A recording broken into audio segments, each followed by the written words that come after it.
صحیح بخاری حدیث نمبر 266۔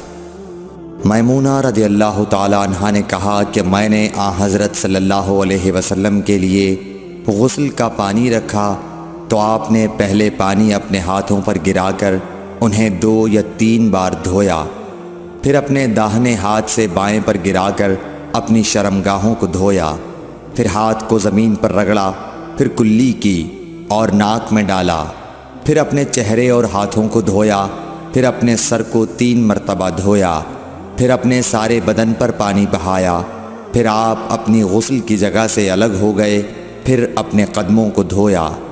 صحیح بخاری حدیث نمبر 267۔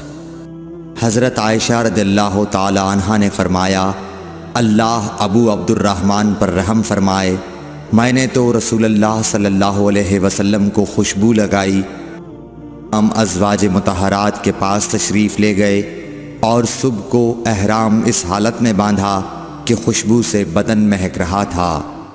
صحیح بخاری حدیث نمبر 268۔ نبی کریم صلی اللہ علیہ وسلم دن اور رات کے ایک ہی وقت میں اپنی تمام ازواج مطہرات کے پاس گئے، اور یہ 11 تھیں، 9 منکوحہ اور 2 لونڈیاں۔ راوی نے کہا، میں نے انس سے پوچھا کہ حضور صلی اللہ علیہ وسلم اس کی طاقت رکھتے تھے؟ تو آپ نے فرمایا کہ ہم آپس میں کہا کرتے تھے کہ آپ کو 30 مردوں کے برابر طاقت دی گئی ہے۔ صحیح بخاری حدیث نمبر 269۔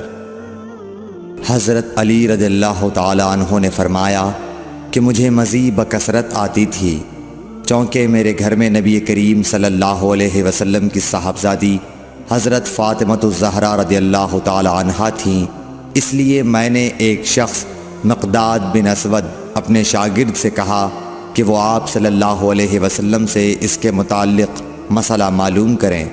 انہوں نے پوچھا تو آپ نے فرمایا کہ وضو کر اور شرمگاہ کو دھو، یہی کافی ہے۔ صحیح بخاری حدیث نمبر 270۔